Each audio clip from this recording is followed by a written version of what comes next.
नमस्कार वियली मित्रांनो, तुमचं नवीन एका व्हिडिओमध्ये खूप खूप स्वागत करतो। तर मित्रांनो, बऱ्याच मित्रांचे मेसेज येत आहेत, त्यांना या ठिकाणी फार्मर रजिस्ट्रेशन करताना जे आहे या ठिकाणी बरेच असे वेगवेगळे इश्यू येत आहे। कोणाला या ठिकाणी जे काही रजिस्ट्रेशन केल्याच्यानंतर जी काही PDF निघते त्याच्यावरती शेतकऱ्याचा फोटो अवेलेबल नाही आहे।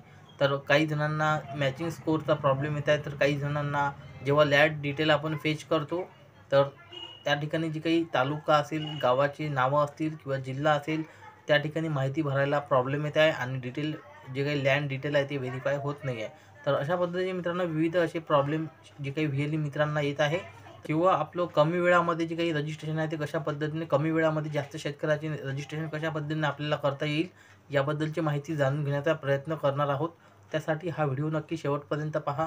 माहिती उपयुक्त वाटल्यास आपल्या मित्रांनो मी तुम्हाला या व्हिडिओमध्ये 4 प्रकारचे जे काही पॉईंट्स आहेत ते या ठिकाणी सांगणार आहे। या 4 पॉईंटच्या माध्यमातून नक्कीच तुम्हाला जी काही याचा फायदा होणार आहे। आणि जी तर आता 1 नंबरचा पॉईंट आहे ते म्हणजे या ठिकाणी सर्वात पहिले म्हणजे जे काही तुम्ही इथे ब्राउझर यूज करत आहेत, मग ते क्रोम ब्राउझर असेल किंवा या ठिकाणी फायरफॉक्स असेल, कोणतंही या ठिकाणी वेब ब्राउझर असू द्या, त्यामध्ये तुम्हाला एक काम करायचं, त्याची जी काही हिस्ट्री आहे आणि कॅचे आहे ते दोन्ही जे आहेत पूर्ण ऑल क्लिअर करून टाकायचं आहे। पूर्ण क्लिअर झालं त्याच्यामुळे पूर्ण एकदा हिस्ट्री आणि कॅचे क्लिअर झाला की याचीसुद्धा तुम्हाला बराच फरक पडतो। नंतर तुम्हाला जे काही ब्राउझिंग करताना जे आहे ते बराच इथे तुम्हाला जे आहे ते चांगला अनुभव येणार आहे।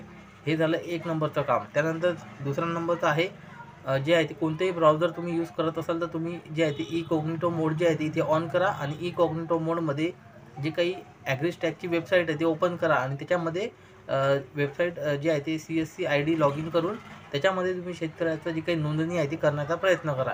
हे झालं तिसरा नंबर आहे या ठिकाणी ब्राउझर। तर मित्रांनो, सध्या राज्यामध्ये फार मोठ्या प्रमाणावर जी काही शेतकऱ्याची नोंदणी आहे ती केली जात आहे।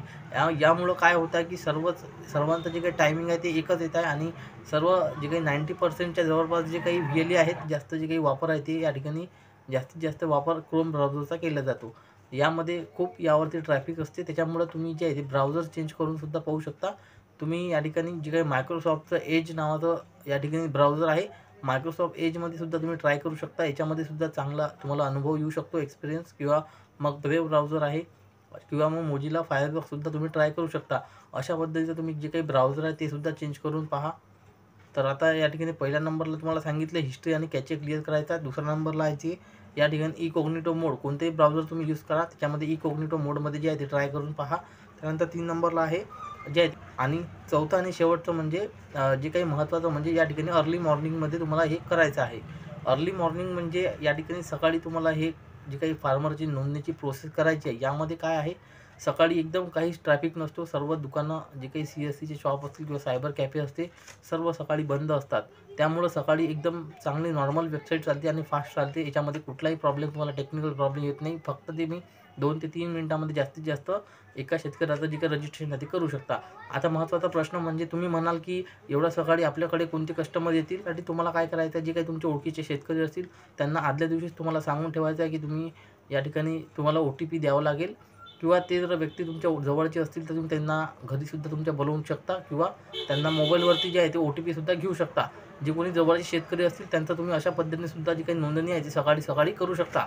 यामध्ये काय याचा फायदा असा होईल की तुम्ही नोंदणी केल्याच्यानंतर तुम्ही जेव्हा PDF डाउनलोड करता, यामध्ये शेतकऱ्याचा जे काही फोटोचा प्रॉब्लेम आहे, तो फोटोचा प्रॉब्लेम तुमचा इथे सॉल्व्ह होऊन जाईल। आणि जे काही लँड डिटेल फेच करताना जेव्हा आपण गाव किंवा मग इतर काही प्रॉब्लेम असतील, गावाचं नाव, 712 नंबर किंवा शेतकऱ्याची यादीमध्ये शेतकऱ्याची नावं, सर्व या ठिकाणी सकाळी तुम्हाला लवकर या ठिकाणी डिटेल फेच होईल आणि व्हेरीफायसुद्धा डिटेल होताना काही प्रॉब्लेम येणार नाही। कोणत्या स्टेपवरती जी काही रजिस्ट्रेशनची प्रोसेस आहे तुमची थांबणार नाही। हा एक महत्त्वाचा पॉईंट आहे जर तुम्ही सकाळी रजिस्ट्रेशन केलं तर। त्यानंतर दुपारी, आता याच्यामध्ये प्रॉब्लेम कसा येत आहे की सर्वांचं जे काही 10 ते संध्याकाळी 5 ते 6 वाजेपर्यंत हा जे काही टायमिंग आहे, हा सर्व ऑफिस टायमिंग आहे। सर्वजण या टाईममध्ये जे आहे ते सर्व दुकानं चालू असतात। त्याच्यामुळं जे आहे ते लोड येत आहे वेबसाईटवरती आणि त्याच्यामुळे हे अशा पद्धतीचे वेगवेगळे इश्यू, कोणाचा फोटोचा इश्यू असेल, कुणाचा लँड डिटेल टाकतानाचा इश्यू असेल, अशा पद्धतीचे इश्यू जे आहे ते आपल्याला पाहायला मिळत आहे। तर सर्व याचा प्रॉब्लेम एकच आहे, हेवी ट्रॅफिक आहे वेबसाईटवरती, त्याच्यामुळे हा प्रॉब्लेम येत आहे। तर तुम्ही जे आहे ते सकाळी ट्राय करून पहा किंवा मग मी जे काही 3 पॉईंट सांगितले ते करून पहा ट्राय। नक्कीच तुम्हाला जे आहे ते याचा या ठिकाणी चांगला या ठिकाणी एक्सपिरियन्स येणार आहे।